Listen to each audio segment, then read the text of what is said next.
नमस्कार दोस्तों, आज हम आपके लिए लेकर आए हैं एक ऐसी सच्ची सस्पेंस कहानी जिसे सुनकर आपके रोंगटे खड़े हो जाएंगे। कहानी है पड़ोस के घर से आने वाली एक रहस्यमयी आवाज की। ये कहानी है एक शांत मोहल्ले में रहने वाले एक आम इंसान की, जिसकी रातों की नींद एक अनजानी डरावनी आवाज ने छीन ली।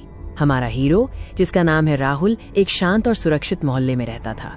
रात होते ही यहाँ सब कुछ थम सा जाता था। राहुल के ठीक बगल में एक पुराना घर था जहाँ एक अकेला शख्स रहता था। वो ज्यादा किसी से बात नहीं करता था, इसलिए राहुल उसे रहस्यमय पड़ोसी कहता था।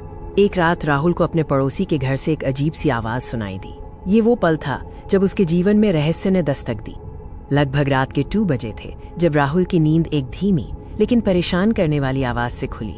उसे लगा कि शायद ये सिर्फ उसका वहम है। वो आवाज न तो चीख थी न ही कोई गाना। ये कुछ इस तरह की थी जैसे कोई भारी चीज जमीन पर घिसट रही हो या फिर कोई दबी हुई आह भर रहा हो। राहुल ने शुरू में इसे नजरअंदाज करने की कोशिश की, ये सोचकर कि पड़ोसी शायद कोई काम कर रहा होगा। उसने तकिया कान पर रखा और सोने की कोशिश की, लेकिन वो आवाज अगले दिन भी आई और उसके बाद लगभग हर रात आने लगी। अब राहुल का डर बढ़ता जा रहा था। अब आवाज केवल घिसटने की नहीं थी, कभी कभी उसमें कराहने या फुसफुसाने जैसा कुछ सुनाई देता था। आवाज की टाइमिंग भी फिक्स थी, माइनस देर रात 1 से 3 बजे के बीच। राहुल की रातों की नींद उड़ गई थी। हर रात वो उस आवाज के आने का इंतजार करता था और हर बार उसका डर और जिज्ञासा दोनों बढ़ जाते थे। राहुल ने पड़ोसी के अजीब बर्ताव पर भी ध्यान दिया। दिन में वो घर से कम निकलता था और जब भी निकलता थका हुआ और परेशान दिखता था। आखिरकार राहुल ने फैसला किया कि वो इस रहस्य का पता लगाकर ही रहेगा। उसने एक रात खुद ही पड़ताल करने का मन बनाया। रात होते ही राहुल दबे पांव अपनी खिड़की के पास गया जो सीधे पड़ोसी की दीवार से लगी थी। उसने कान लगाकर ध्यान से सुनने की कोशिश की। उसे एक बार फिर से वही घिसटने की और हल्की कराहने की आवाज आई। राहुल को लगा जैसे कोई किसी चीज को जबरदस्ती खींच रहा है और फिर अचानक चुप्पी छा गई। राहुल हिम्मत जुटाकर पड़ोसी के घर के पीछे गया। उसे एक पुरानी खिड़की खुली दिखी।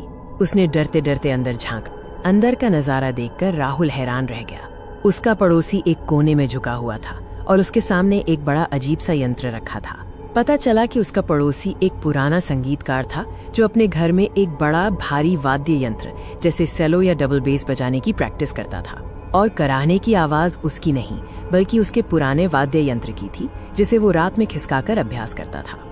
राहुल को बहुत राहत मिली, लेकिन साथ ही थोड़ी शर्मिंदगी भी हुई कि उसने अपने पड़ोसी के बारे में क्या क्या सोच लिया था। सारा रहस्य एक भारी पुराने वाद्य यंत्र की आवाज का था। अगले दिन राहुल ने पड़ोसी से मिलकर बात की और अपनी गलतफहमी के लिए माफी मांगी। पड़ोसी ने मुस्कुराकर राहुल को अपने वाद्य यंत्र पर एक धुन भी सुनाई। ये कहानी हमें सिखाती है कि कई बार हमारे डर और जिज्ञासा की जड़ें बहुत ही साधारण चीजों में छिपी होती हैं, जिन्हें हम अपनी कल्पना से रहस्यमय बना देते हैं। धन्यवाद।